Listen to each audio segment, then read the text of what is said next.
Hello student, आज हम इस वीडियो में कक्षा 11 के भौतिक विज्ञान के यूनिट सेकेंड मापन एवं मात्रक के बारे में डीपली स्टडी करेंगे।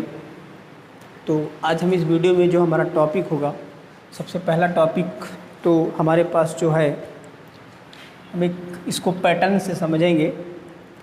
तो जैसे टॉपिक का नाम हमारा क्या है, मापन एवं मात्रक। मापन एवं मात्रक, मापन का तात्पर्य आप लोग समझ पा रहे होंगे। मापन का मतलब किसी भी चीज़ को क्या करना, मापना।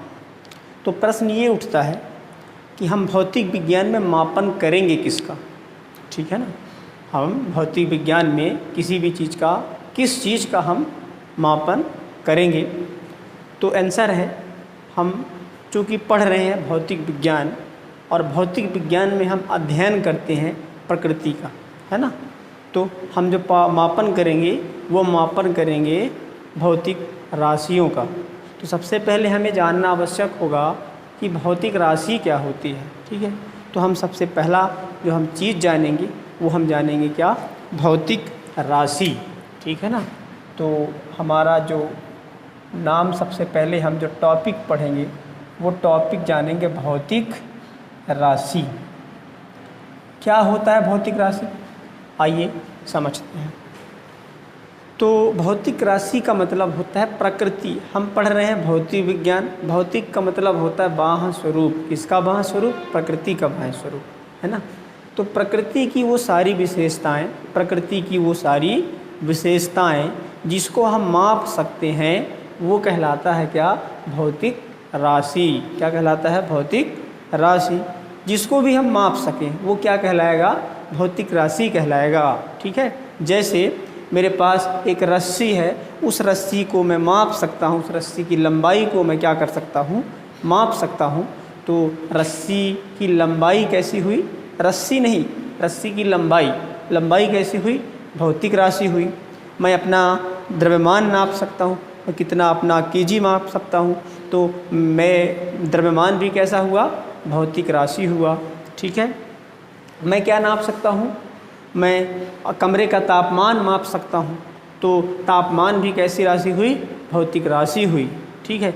मैं किसी वस्तु पर बल लगाता हूँ तो उस बल पर कितना परिमाण लगा उसको भी मैं माप सकता हूँ, तो बल कैसी राशि हुई, भौतिक राशि हुई। लेकिन अगर मैं बोलूँ कि मुझे बहुत ज़ोर से गुस्सा आ रहा है या मुझे किसी से बहुत प्यार है, तो मैं उसको माप नहीं सकता हूँ, क्योंकि किससे मापूंगा, मापने के लिए मेरे पास कोई चीज़ नहीं है। तो गुस्सा और प्यार भौतिक राशि नहीं होंगे, ठीक है ना। तो भौतिक राशि का मतलब क्या होगा, प्रकृति की वो सारी विशेषताएं, प्रकृति की वे सारी विशेषताएं, वे सारी विशेषताएं, विशेषताएं जिसे हम क्या कर सकते हैं, माप सकते हैं, माप सकते हैं, क्या कहलाता है, भौतिक राशि कहलाता है। भौतिक राशि कहलाता है, या हम उसे बोलेंगे भौतिक राशि, ठीक है। उदाहरण हमने बताया कि कुछ एग्जाम्पल भी हमने आपसे चर्चा किया, जैसे लंबाई, ठीक है। तो लंबाई कैसी राशि हुई, भौतिक राशि हुई। हमने दूसरी बात भी जानी थी, द्रव्यमान, तो द्रव्यमान भी कैसी राशि हुई, भौतिक राशि हुई। हमने एक और उदाहरण जाना था, बल, बल भी कैसी राशि हुई, भौतिक राशि। इसी प्रकार से ताप भी मैं बोल सकता हूँ, ताप भी कैसी राशि हुई, भौतिक राशि। ये सारी चीज़ें क्या हुई, भौतिक राशि हुई, ठीक है। उसी प्रकार से मैंने आपको बताया कि गुस्सा, गुस्सा कैसी राशि हुई, भौतिक राशि नहीं होगी। उसी प्रकार से मैंने बात किया प्यार, तो ये भी भौतिक राशि नहीं हो। तो हमने जाना मापन हम किसका करेंगे, आंसर भौतिक राशि का करेंगे। अब हमको ये तो पता चल गया कि हम मापन करेंगे भौतिक राशि का। अब हम ये जान लेते हैं कि मापन क्या होता है, ठीक है। तो मापन का इससे पहले हम ये भी जान लेते हैं कि भौतिक राशि कितने प्रकार के होते हैं। तो ये भौतिक राशियाँ जो होती हैं दो प्रकार की होती हैं। कितने प्रकार की होगी? तो मैं पहला जो भौतिक राशियाँ होता है उसको मैं बोलता हूँ, हम बोलेंगे, मैं बस नहीं बोलूँगा, आप भी बोलेंगे, मूल राशि। क्या बोलेंगे? मूल राशि। ठीक है। तो पहली प्रकार की जो चीज़ है, पहली प्रकार की जो विशेषता है उसको हम बोलते हैं मूल राशियाँ, मूल राशि। और दूसरे प्रकार की जो राशि है उसको हम कहते हैं व्युत्पन्न राशि, व्युत्पन्न राशि। ठीक है, व्युत्पन्न। तो दोनों को हम जानते हैं। मूल राशि क्या होता है, व्युत्पन्न राशि क्या होता है? मूल राशि का मतलब होता है ऐसी भौतिक राशि जिसको बताने के लिए किसी दूसरे चीज़ की आवश्यकता नहीं पड़ती हो, वो अपने आप में अपना आइडेंटिटी हो, अपना परिचय रखता हो, उसको हम कहते हैं मूल राशि। ठीक है।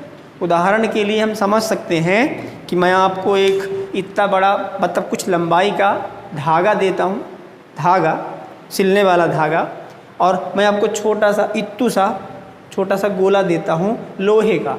ठीक। और आपको बोलता हूँ दोनों को मापिए, आप दोनों को आप उस मापिए, तो आप देखेंगे कि जो गोला है ना, छोटा सा लोहे का गोला है, उसका द्रव्यमान ज़्यादा होगा जबकि उसकी साइज इतनी बड़ी है, छोटी सी है।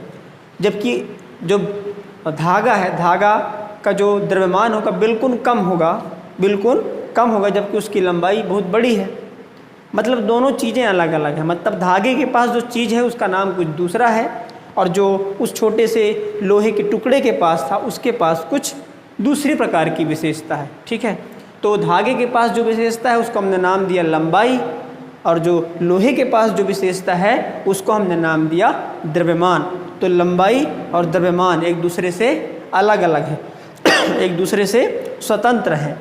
तो ये कैसी राशियाँ होंगी? मूल राशि होंगी। ठीक है।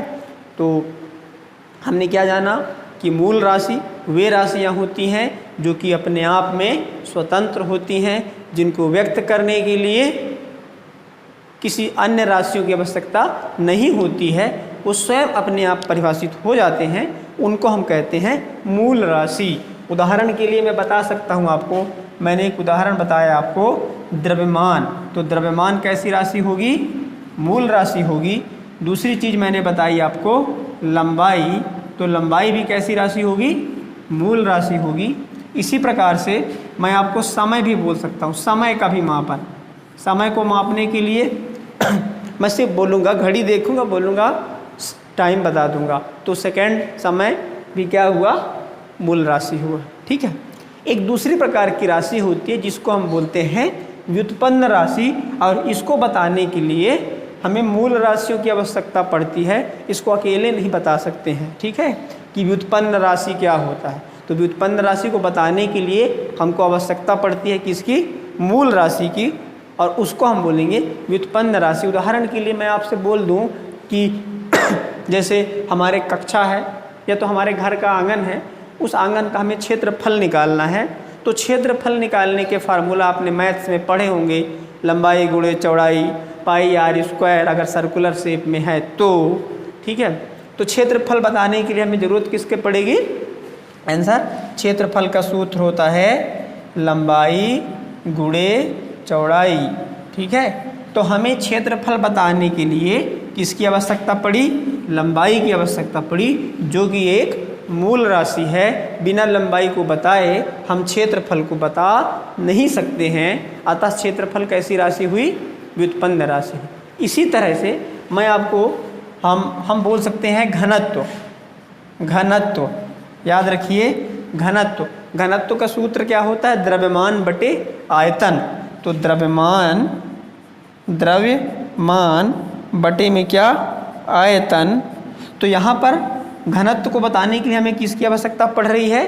द्रव्यमान की आवश्यकता पड़ रही है। इसलिए ये घनत्व भी कैसी राशि होगी? व्युत्पन्न राशि होगी। ठीक है ना। तो मूल राशि किसे बोलेंगे? वे राशियाँ जिनको बताने के लिए कि मूल राशि किसी दूसरी राशियों की आवश्यकता नहीं होती है, उसको हम बोलते हैं मूल राशि। और जिन राशियों को बताने के लिए हमें मूल राशियों की आवश्यकता पड़ती है, उसको हम कहते हैं व्युत्पन्न राशि। ठीक है। अब हम आगे बढ़ते हैं। हमारा टॉपिक है मापन। मापन किसे कहते हैं? ठीक। तो मापन मान लीजिए किसी राशि को हमको क्या करना है, मापना है। जैसे मैंने बोला मुझे भौतिक राशि मेरे पास एक लंबाई, इस लंबाई को मुझे क्या करना है, मापना है। तो लंबाई को मापने के लिए हम क्या करेंगे, एक मानक मान लेंगे। मानक का मतलब स्टैंडर्ड। मैं अपने से मान लूँगा, मैं बोलूँगा मैं इतना बड़ा एक डंडा लूँगा, एक रॉड लूँगा, उस रॉड को मैंने नाम दे दिया, कुछ भी नाम दे दिया, जैसे हमने मीटर नाम दिया हुआ है, तो हम अपने से एक चीज़ मानेंगे। जैसे मैंने इतने बड़े लोहे की रॉड को मैंने बोल दिया ये लंबाई का मात्रक है, जिसको मैंने नाम रख दिया मीटर। क्या नाम रख दिया, मीटर। तो मैंने अपने से मान लिया, इसकी लेंथ कुछ भी हो सकती है।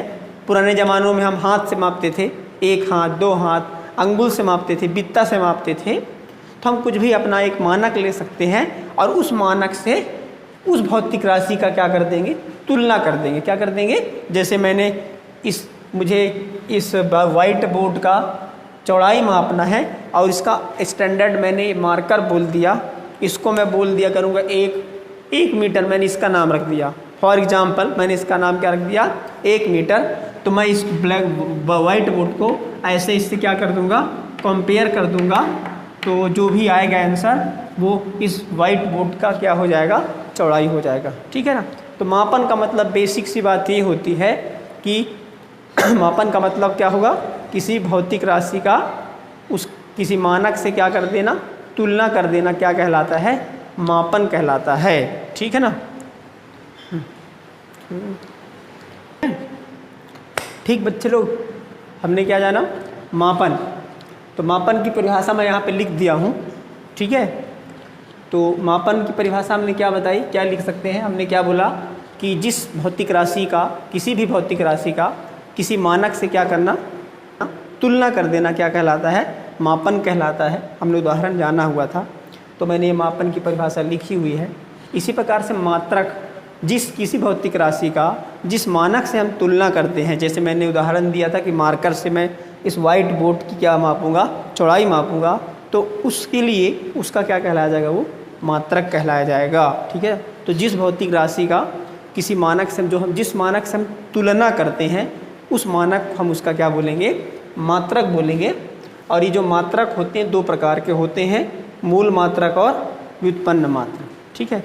तो मूल मात्रक किसे कहेंगे, वे मात्रक जिनसे हम मूल राशियों को मापते हैं वो कहलाएंगे मूल मात्रक, और जिनसे हम व्युत्पन्न राशियों को मापते हैं वो कहलाएंगे व्युत्पन्न मात्रक। ठीक। आज की वीडियो में हम इतना ही जानेंगे। अगली वीडियो में हम जानेंगे मात्रक के प्रकार। मात्रक प्रकार जान लिए, अब हम जानेंगे मात्रकों की विशेषताएं और विभिन्न प्रकार की मापन की पद्धतियां।